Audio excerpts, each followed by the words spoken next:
Hey, folks, welcome back to The Change Physician. This is your host, Dr. Kevin Cuccaro, with my Amazeballs co-host, Dr. Melissa Cady.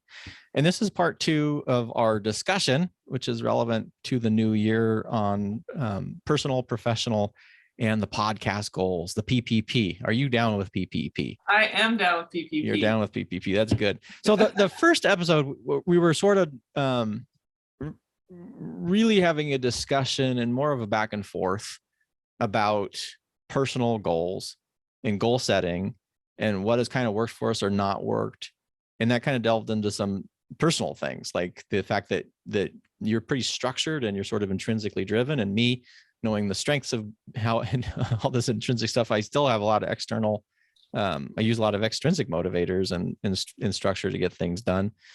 So let's talk a little bit about professional and then the podcast goals. And for those who are listening, it's not, we're going to sit here and say, have a nice little tidy list. I don't think. I think one of the advantages of this particular podcast is we are sort of messy here. And we're working through this ourselves. So professional goals. Do you have any professional goals, or have you had any professional goals, or what are you thinking of going? Where do you think you're going professionally? Yeah. I think I struggled with it I probably see back to 2010. I think everything's kind of that I became more awake in my life after I got out of an unhealthy relationship. And so after my divorce is probably when things just like my eyes opened to a lot of things, including myself. So so you got divorced in 2010? 9. 2009. No, 2008 was divorce. 2009 was like, I finished all my training. And so that was kind of like when I was unleashed into the private world by myself. Mm-hmm.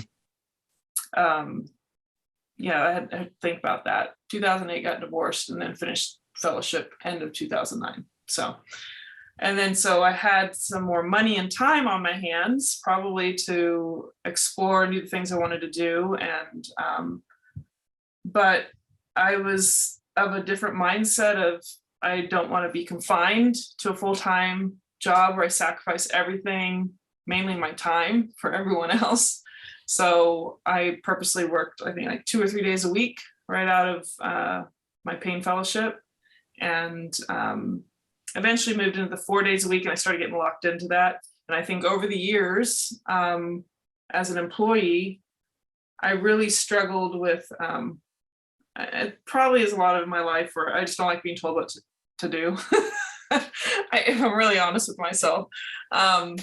So I think there was always this part of me that wanted to I have a very creative side to me that I realized I love to learn. I like to be creative. And I think I always had this little hidden desire to create my own business. So I started going to a lot of these conferences like in 2013. So I think that's where my mind really opened up to, wow, like I could use my skills or my background and what I've learned along the way and create a business that's non-traditional. So then I wrote a book. I did all these things, like try different things to keep myself, keep my life, I guess, interesting. I don't know. Actually, I do know. I think sometimes being busy was my way of not dealing with feelings and relationships. And so I had a lot of productive ways to deal with some of those things. But my overall professional goals, I think I wanted to be my own boss. And I think I had a hard time letting go of the security, quote unquote, of knowing what my paycheck is every month and running the risk of uncertainty of knowing how much I'd be making each month. So it wasn't until kind of like a sudden decision that we were no longer a good fit that I jumped off the cliff into the world of the unknown of not being employed and making money as a solo business owner. So I think I can inadvertently ran into achieving that goal. Not that it was well planned out, but it happened. And since then, I've learned a lot, but I've really, really enjoyed tailoring a business, creating a value that I don't feel like the industry delivers at all. So that's where my here and now goals have kind of been met. So, But so what are your goals for the ones that I've met, or from here to the for your future? professional goals? What are your professional goals? For my future, not what I just created this year. Well, yeah, because goals aren't past, they're future. So to maybe leverage a little bit of the business I have to create a little more free time with some help. That's all I'll say about that right now, depending on who's watching. But I also, from a professional standpoint, want to leverage my knowledge or skill sets to create passive income, so I don't have to always trade my time for money. I feel like I've been doing that since my 20s on the side, thinking, not actively doing it. But, you know, I do these little, like, oh gosh, what was it? Like Equinox and all these, you know, those multi-level marketing companies. And, you know, because the vision, the idea of it sounds so great, you know, and people can do. They're selling the dream. Yeah. So I've always had that ambition, but I wasn't the person I needed to be able to be successful in that. I mean, some people do really well, but it's not what I want right now. But I think it opened my eyes to some of the marketing, like these little things that are done to help, you know, whether it's good or bad, there's just good ways of doing things. So for my future profession, I think there's a lot of uncertainty as to what my next 5 years look like outside of just doing my general anesthesia, which I really take a lot of pride in. I prefer just like a part-time kind of position. I've been offered to expand, don't have an interest. I like it small and manageable and not trading more time for money. So I kind of want to keep that in, from a time frame standpoint, just not taking up my whole life. But it is hard to know kind of what the distant future looks like. So I'm not quite 100% certain what I want that to look like, because I've contemplated moving to New Zealand. So who knows? I think the next few years will be a little bit more clarity for me as to where and what I will be doing. So it sounds like you don't have any goals. Not definitive. Well, and that's okay, right? But the difference is you know, there's the SMART goals and the specificity, everything. But it seems like you're sort of in the pre-phase, which is I'm actually all about, okay with where I'm at right now, because the money has been good. Yeah, and I think that's okay. Is there's a difference between, okay, there's the goal and then there's the status, like, or not status and status mate, but status quo.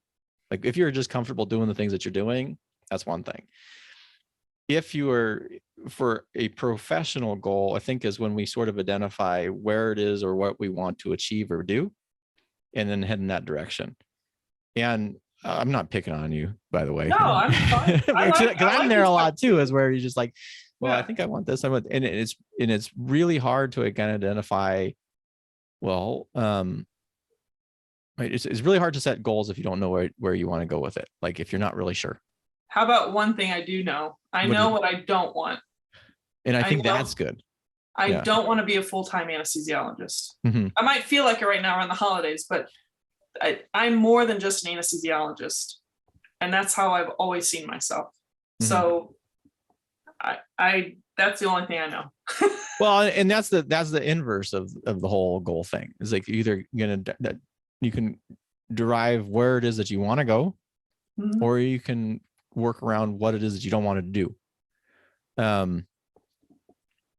I've also been someone who I think is easier for me to identify what I don't want as compared to what I do want. I do think it makes it hard.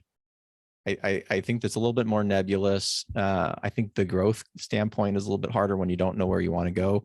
But if you have firm, definite no's, that can put some roadblocks on there, I guess.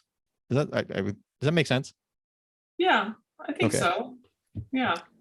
No, I mean, what about you professionally? Is there anything you want to add to the conversation? Well, that's why I was asking you, because I don't know. And this is I'm gonna see. This is something I've been working on for months. Yeah. So 2021 was a really interesting year.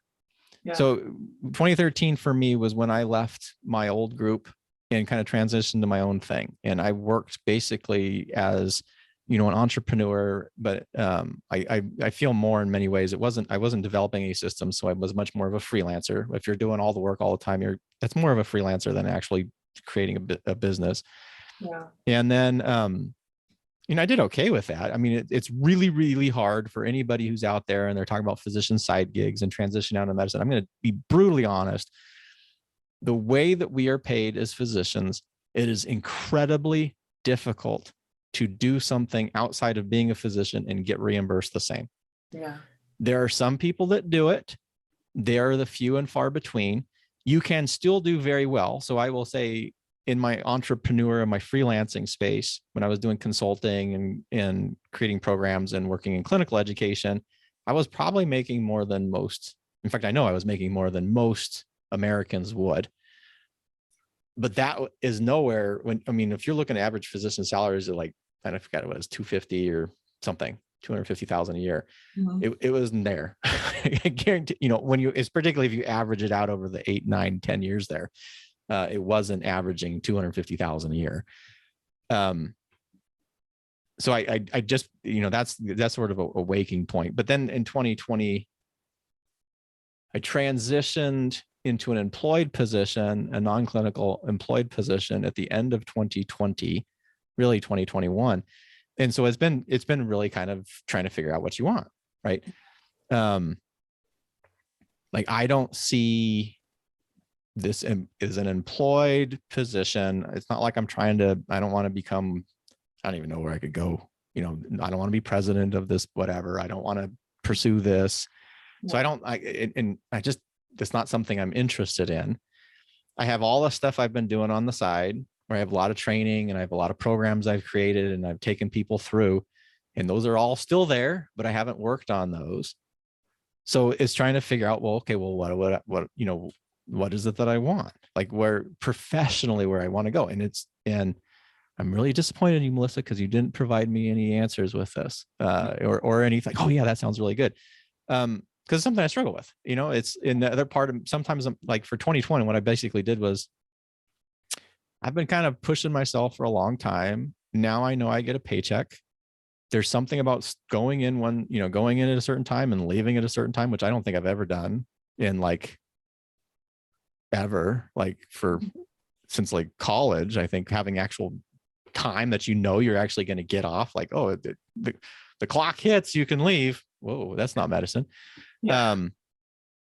So it's I kind of backed off from everything. I'm just I'm going to be the employee. Yeah. And that actually was an intentional mind shift of just I'm just going to be an employee. It's still kind of nagging me in the back, but just saying I'm just going to enjoy this. Yeah. Or just let it be. Try not to actually worry about this stuff. So professionally though, it's still something I'm struggling with. What kind of professional goals do I have? And this comes into that contribution standpoint. I don't think we hit it in the first episode or not, is a lot of us feel like there's more that we can give. And I am not sure I feel like I've been contributing, if that, to society in a meaningful way. Yeah. And that has, there's something to be said about that. If you're just doing something and you don't feel like you're necessarily contributing, there's not a lot of purpose. And if you don't have a lot of purpose, it's easy to sort of kind of start floating all over the place. And I think I'm kind of in that floating phase because I don't know where that contribution is going to be, or how I can contribute, or what I should contribute. Yeah. No, I feel the same thing at times as well. And I was thinking about how if we're only existing or we're only trying to survive, many physicians are just kind of just plugging along, keeping their head above water in this road to burnout, if not there already. If you're not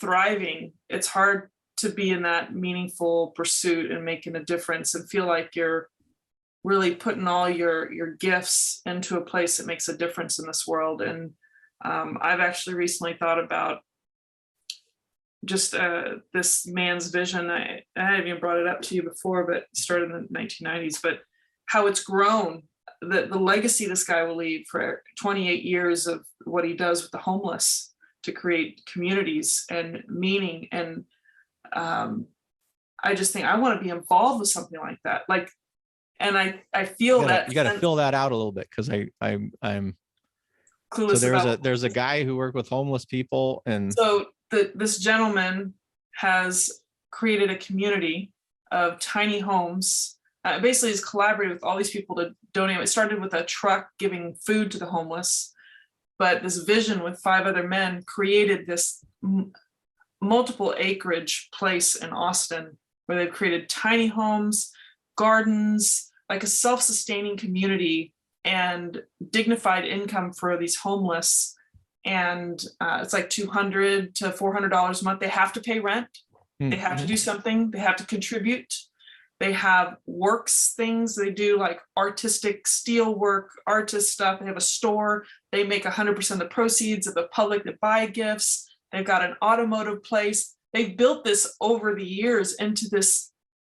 I'm just astounded with just the vision and the amount of dedication and belief in what they're doing and the consistency with which they've been doing it, and the profound effect they've had on these people that have on average lived by themselves homeless for 10 years and have brought them into a community and have had a purposeful creation of this community.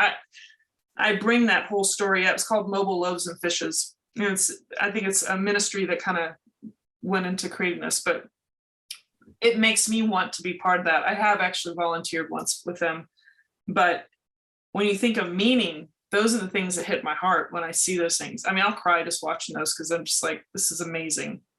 Like, and I think to myself, why haven't I created something? Like, we're all capable of having a vision and moving forward with it and creating and collaborating. It takes relationships so that people believe in your vision with you. And I think that's a perfect segue too, about not just our profession, but like the podcast and like, where do we see it going? What's our big vision for what could be? Do you want me to go there, or do you want to chime in with what I just said? Well, I think it's pretty clear then that we don't, either one of us have very clear professional goals. Yeah.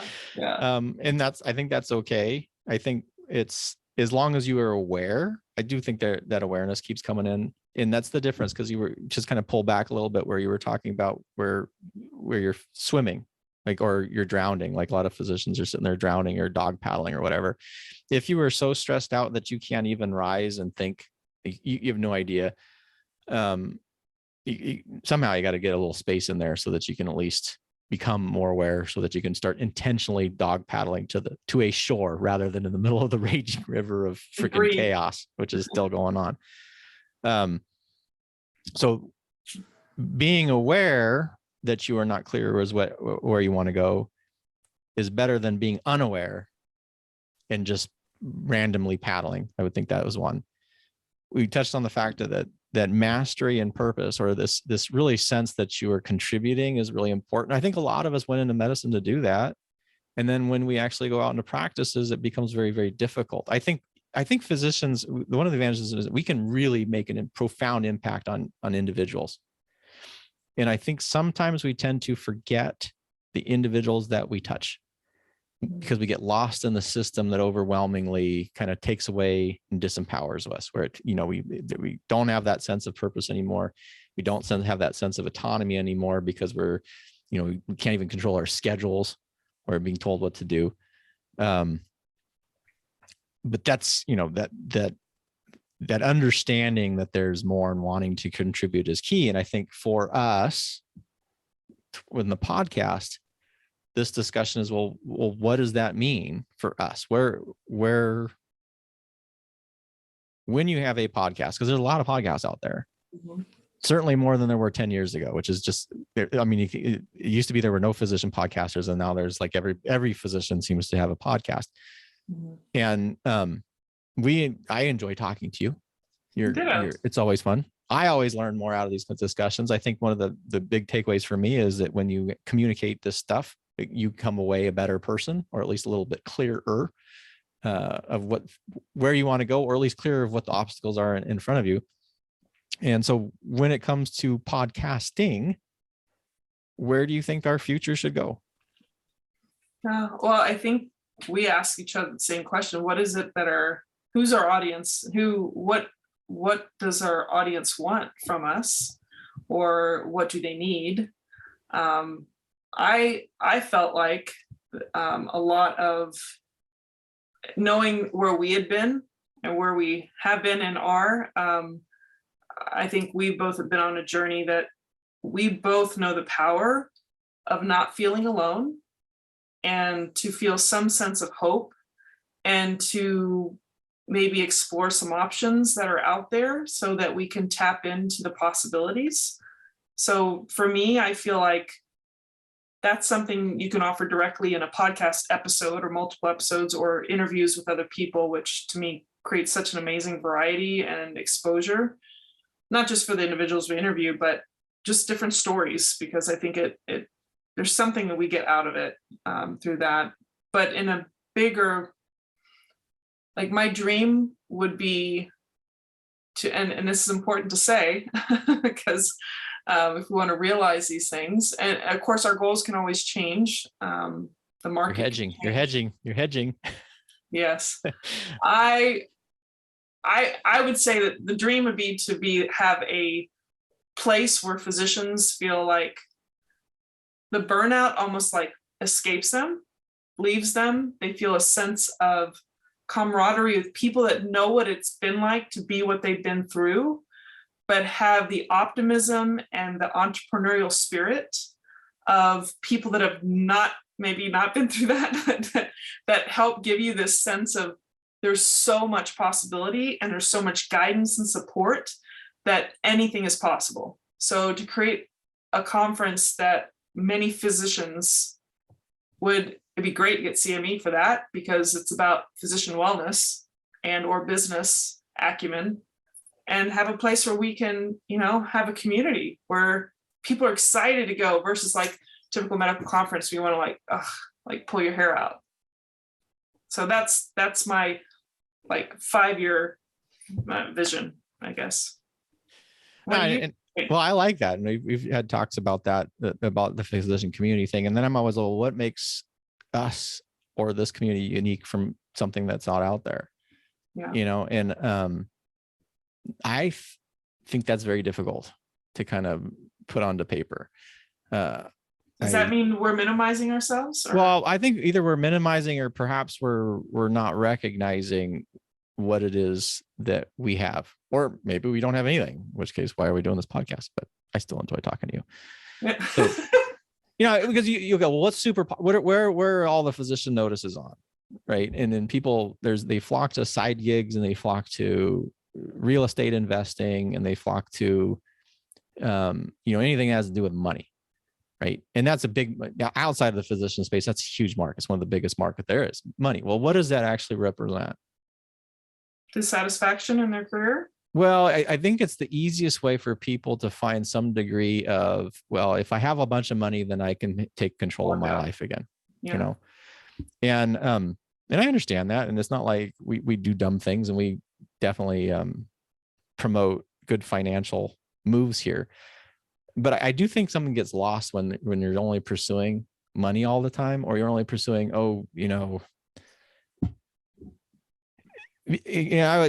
because all that stuff can leave. And I think that's the difference that I would like to see with our podcast. Is the fact of the matter is this: you can make all the money in the world.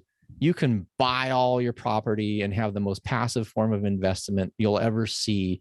You can be the master of buying stocks or index fund investing, whatever your thing is, because there's people who think that they can pick individual stocks better. You can have all the stuff, but ultimately all of that can be taken away from you. Right. And so what I'm really interested in is, how do you become a better person in such a way that if everything was taken away from you, you would still be okay. And I'm not sure, I guess I don't know if people, that's why I'm so interested in like the brain stuff, and like how our brains think and how we pursue motivation and how do we construct our own realities, because that if that really is the true power. Like if you have to think about anything, the thing that actually you control is how you construct your reality, and how you construct your reality is how your brain sort of perceives the world, how you've created memories, how you are anticipating a future. And that to me is the most exciting stuff. And I think the frustration I get is I don't think a lot of people appreciate that. They're off chasing the course on how to buy a retirement property. And all I can think of is there's that's important. Your finances are absolutely important. But who you are as a person, if everything was taken away from you, can you say you're okay? And can you, that I think is, and that's what I would like to see. But I guess the frustration is I don't know if anybody else really cares. Well, I mean, ultimately, I think people at some point in their life, not everyone, like you said, those things can be taken away. But if you create meaning and relationships, it always seems like it comes down to those two things, and meaning can come from the relationships, obviously. But when you think about all the areas in the, our lives that we can improve upon or pursue, like all these money things, whatever, if you suddenly have none of them, what is it that's going to make you feel fulfilled in your life? It's meaning and relationships. And the very areas that I don't feel like I put as much energy into as my own personal selfish pursuits or my own, achievements and whatnot. And, granted, there was a lot of good that came from some of those pursuits, but, it makes me think of, this may not seem related, but I think about, like if we're focused on the wrong thing that's so superficial, we're not working on the things inside of us, the constructing of a reality you're talking about. Like if someone was just a hot little teenager and never worked on his personality or anything else about him, and he just was this hot dude that everyone just like swarmed to, he never had to work at it. Everyone just like gave him everything he wanted because of how he looked. And then he lost it and got in a fire or something like that, and he doesn't have his looks anymore. What are you dealing with? Like what you're going to have to work on the parts within you. If all you relied on was this superficial looks or money or something like that, I mean, at the core of it all, you're going to have something that's more meaningful in your life than the superficialities. I don't know if that falls in line with what your intention was with what you said, but that just made me think of that example. Well, because you take away the superficial or external, Mm-hmm. and if you strip all that away, ultimately, who are you? Yeah. And and there's some exercises about that. I just kind of think about in like Stoicism, they have premeditatio malorum or something. It's like you think about your death, right? Yeah. Well, and if you think about your death and everything is taken, well, what is it that's left? And the same way they also do this other thing where they would apparently they sleep on the floor and put yourself into a hardship position, even if you didn't, just so you recognize what it was. And then so who are you in the absence if you have nothing? And I just don't know.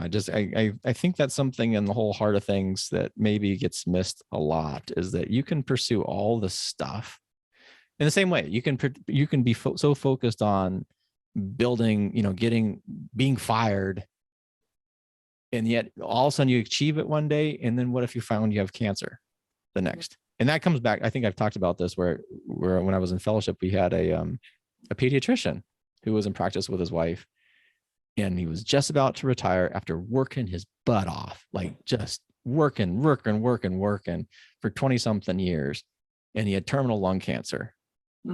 Like, that is always like, so what are we doing to live good lives, to be good people, not ignoring anything, like not ignoring the fact that we want to have, you want to create a financial abundance, you want to have relationship, but all the stuff that that if it all went away though, who are you? Mhm. And is that someone that you like? Or is that somebody that you appreciate? Maybe that's a little bit too philosophical for for Well, the world. but I think there's relevance to the PPP, the personal, professional, and the podcast, and in the sense that what gives your life meaning and who do you want to be? Because if you don't know those things, then, for us, personal, professional podcast goals are kind of hard to make and achieve if we don't have some clarity on what that is. And I think we've demonstrated that I think we both need more clarity on some of those things, and that it's human and it's okay. And sometimes you need community or support to help you get clarity. So if anyone's out there and thinks, man, I know what you guys should be doing, or this would be a great episode, or I love listening to you guys on Saturday salutations, feel free to send it our way. I think it just helps us, understand the impact that we're having in different areas. And this is a process, and we're going to embrace that process and that challenge. By golly. We'll, as most things, you get more clarity later on. So Well, and we'll probe some answers in there. I think neither one of us are going to have the answers. Maybe we'll be pursuing some other people to learn from them. That's right. Yes, just like, and we'll bring that knowledge to you all. So I got one last thing before we kind of wrap this up, though. And the one thing about this podcast, and this is something that I'm hoping that we focus on more, and I think we will, obviously, because we're talking about it, was the connection standpoint. You said, well, is the relationship and the connection. And we have met just some of the coolest people on this podcast. And the biggest regret that I have about our podcast is almost everybody that we've had on as a guest I want to talk to all the time. Yeah. And we obviously can't do that. So maybe we need to get better about looping back and keeping these people in our community, just at least from my selfish standpoint, is I just enjoy talking to them. Right. I'm always amazed at just how amazing our guests are. Yeah. Like, we have amazing guests. Yeah. And so you'll probably see some more of our, Change Physician podcast interviewees in the coming weeks, months, and years. We'll see. Well, for sure it will happen. Just warning you. Yeah. Well, anything else, Kevin, or should I take us out? Oh, take us out. I think we've rambled enough for today. I know. Well, a very pensive new year. Yes. Thank you for joining us on our pensive PPP episodes, part 1 and part 2, which would be PPP for personal, professional, and podcast goals. We enjoyed sharing our thoughts and some of our visions, not just for ourselves, but for the community at large here at the Change Physician podcast. If you don't know what the Change Physician is all about, of course, go to thechangephysician.com. You can join whether you're a physician or a physician ally. We'd love to have you as part of the community. We love feedback. You can check us out on YouTube for the actual video versions of our podcast. On Instagram, we'll, within a week or two of the actual podcast release, we'll share a little snippet, whether it's a trailer or a picture, to let you know it's out there. And we'd love to see you on the next episode. Take care. Stay well, folks.